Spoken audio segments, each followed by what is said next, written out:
¿Cuál es la especial promesa para los estudiantes del Apocalipsis? ¿Quién es feliz? Según Apocalipsis, aquellos que leen, oyen y guardan las palabras de esta profecía. La felicidad está llamando a su puerta. Feliz es aquel que comprende los planes de Dios para su vida, encontrando así la verdadera razón de existir. Una declaración de fe podría ser: creo en el origen divino del Apocalipsis y me comprometo a dedicar tiempo para comprender sus enseñanzas. Coincido que en Yeshua es el personaje central del Apocalipsis y deseo profundizar mi experiencia con él, mediante, por supuesto, el estudio de este libro. Estoy convencido que el Creador nunca olvida a sus hijos, como no se olvidó del apóstol Juan en el exilio de Patmos. El número 7 en la Biblia indica plenitud. Lo encontramos varias veces en el libro del Apocalipsis. 7 iglesias, 7 sellos, 7 cuernos, 7 ángeles con 7 trompetas, 7 truenos, 7 cabezas con 7 coronas, 7 diademas, 7 plagas, 7 montes, 7 reyes. Hoy comenzaremos el estudio de las profecías del Apocalipsis con las 7 iglesias. Juan recibió la orden de escribir sus visiones en un libro y enviarlo a las 7 iglesias, en Apocalipsis 1, 11 y 19. Los capítulos 2 y 3 del Apocalipsis registran las cartas que fueron enviadas. Existían más de 7 iglesias en Asia, como por ejemplo Colosas, de Colosenses 1:2, y Mileto. Pero Dios, en su omnisciencia, eligió estas 7 porque sus características y estado espiritual en los días de Juan representaban 7 periodos por los cuales pasaría el cristianismo o los creyentes desde su inicio hasta la segunda venida del Mesías Yeshua. Vamos con la primera iglesia, es Éfeso, una iglesia victoriosa. La ciudad de Éfeso estaba situada en la costa occidental del Asia Menor. Tenía un gran puerto que funcionaba como puerta de entrada a la provincia romana de Asia y punto de partida para la ruta comercial. Su localización era privilegiada, tal vez por esto fue que recibió el nombre de Éfeso, que significa deseable. Era una ciudad adornada con hermosos templos y sede del culto a la diosa Diana, Hechos 19:27, culto altamente inmoral en donde se practicaban orgías en honor a la fertilidad. El apóstol Pablo visitó varias veces esta iglesia y Timoteo, discípulo de Pablo, probablemente fue su pastor en los días de Juan. La presencia de estos líderes ayudó a mantener la pureza de la doctrina y el celo misionero. Fue un periodo de gran crecimiento del Evangelio. Periodo profético del año 31 al 100 después de Cristo. La iglesia cristiana fue fundada por Yeshua el Mesías. Su iglesia debía pasar por 7 periodos representados por las 7 iglesias. La iglesia de Éfeso representa el periodo de la iglesia cristiana que va desde el año 31 al año 100, fecha aproximada de la muerte de Juan, el último de los apóstoles. Fue una época de pureza doctrinaria y grandes avances evangélicos o evangelísticos. Aunque la profecía ya hablaba de un abandono del primer amor y de la necesidad de arrepentimiento en Apocalipsis 2, 4, 5. La segunda iglesia es Esmirna. La palabra Esmirna viene de mirra, un suave y dulce aroma. Es posible que esta iglesia haya sido fundada por el apóstol Pablo. La iglesia de Esmirna era pobre en riquezas de este mundo, pero activa en el trabajo. Sufrió muchas persecuciones. Policarpo, quien fue consagrado obispo en esta iglesia por propio Juan, sufrió el martirio en el año 168 después de Cristo. Millares de creyentes fueron encarcelados y muertos, mientras que otros surgían para ocupar sus lugares. Los sufrimientos que soportaron lograron que los miembros de Esmirna se unieran más a su Redentor. El ejemplo de su vida y su integridad frente a la muerte eran un constante testimonio de la verdad. Cuando menos se esperaba, muchos perseguidores eran convertidos y se enrolaban en las filas de Yeshua. El periodo fue entre el año 100 y 313 después de Cristo. Esmirna representa el periodo profético que va desde esos años. En la carta a la iglesia dice: He aquí, el diablo va a echar a alguno de vosotros a la cárcel para que seáis probados, y tendréis tribulación por 10 días. Apocalipsis 2:10. Conforme al principio de día por año por interpretación profética, estos 10 días se aplican al periodo desde el año 303 de Cristo al 313, cuando se dieron fuertes persecuciones contra los creyentes por el emperador romano Diocleciano. Luego, cuando Constantino, emperador de este periodo, firmó el edicto de tolerancia en Milán, dando libertad al culto, a los creyentes cristianos y restitución de los bienes confiscados. La tercera iglesia es Pérgamo, una iglesia popular. Pérgamo significa altura o elevación, pues la ciudad construida por los griegos estaba en una elevación de 300 metros sobre el nivel del mar.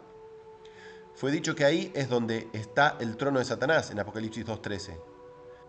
Después de la derrota frente a los persas en el año 539 a.C., sacerdotes de Babilonia escaparon hacia el Asia Menor, estableciéndose en Pérgamo. Allí continuaron con los ritos y los elementos místicos de su religión politeísta, los cuales, además de ser practicados en Pérgamo, después fueron transferidos a Roma. Fue así que, casi imperceptiblemente, las costumbres paganas ingresaron a la iglesia de los cristianos creyentes. Mientras la iglesia fue perseguida durante el periodo de Esmirna, no hubo contaminación con el pergamismo.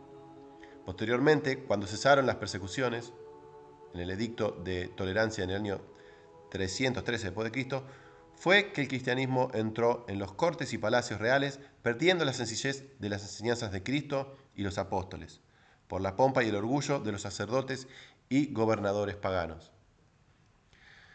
Pérgamo representa la historia de la iglesia cristiana en el año 313 al 538 d.C., cuando después de la caída de Roma Occidental, en el año 476, sale de la escena el emperador y entra el papado. La transigencia en el paganismo y el cristianismo de este periodo trajo como consecuencia el surgimiento del hombre de pecado, 2 Tesalonicenses 2:3, oponiéndose a Dios y exaltándose sobre él. En el 533, Justiniano, emperador de Roma Oriental, ya había declarado que el Papa era cabeza de todas las iglesias.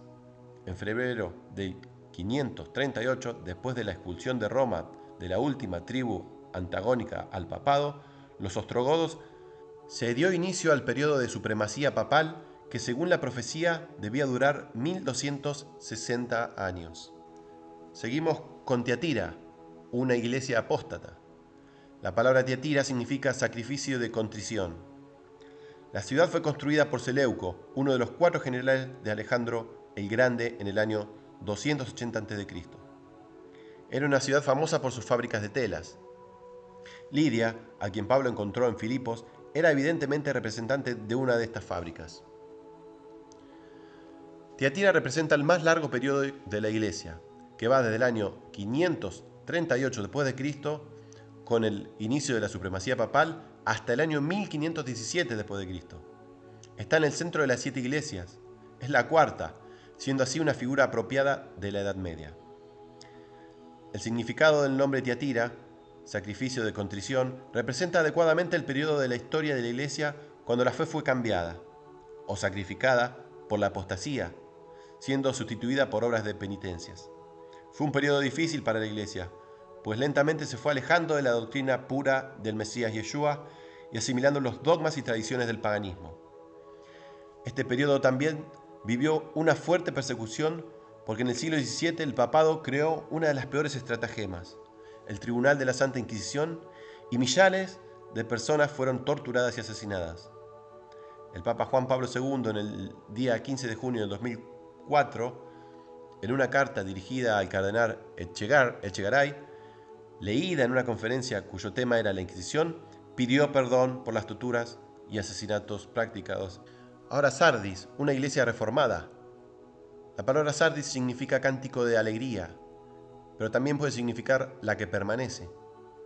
De hecho, después de siglos de apostasía y persecución, eran pocos los que permanecían en la fe verdadera. Los miembros de esta iglesia vivían en las glorias del pasado.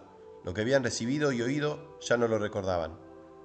Aquella fue la capital de Lidia, codiciada y vencida por Ciro el Grande, que ahora estaba muerta. Los largos periodos de tinieblas morales y espirituales del período de Tiatira trajeron como consecuencia un gran movimiento de reforma, simbolizado por el periodo que corresponde a Sardis, 1517 a 1798. Hombres como Lutero, Knox, Calvino, Zwinglio y otros dirigieron la atención del pueblo hacia la palabra de Dios. Se ha considerado como fecha para este retorno el 31 de octubre de 1517, cuando Martín Lutero clavó en la puerta del castillo de Wittenberg las 95 tesis en contra de la venta de indulgencias, marcando así el inicio de la Reforma protestante. Yeshua en su sermón profético declaró: si aquellos días no fuesen acortados, no se salvaría nadie, pero por causa de los escogidos, aquellos días serán acortados. Mateo 24:22. Por influencia de esta reforma, la persecución terminó antes del 1798, cuando terminó el periodo de la supremacía papal. Ahora, Filadelfia. La iglesia de Filadelfia representa el periodo que va desde 1798, fin de los 1260 años de la supremacía papal, hasta el 1844, fin del periodo profético de las 2300 tardes y mañanas de Daniel 8:14. Este fue un periodo de notable actividad en la obra de las misiones de los creyentes y en la distribución de la Biblia. La Sociedad Bíblica Británica comenzó a funcionar en 1804. Fue también un momento de gran interés en el cumplimiento de la profecía bíblica y del breve regreso de Cristo. El cumplimiento de las señales dadas por Yeshua en Mateo 24:29, el oscurecimiento del sol y la luna, roja como sangre, y la caída de las estrellas indicaban la proximidad del fin. De esta forma, el final del siglo XVIII presenció la inauguración de uno de los más poderosos movimientos evangelísticos del mundo.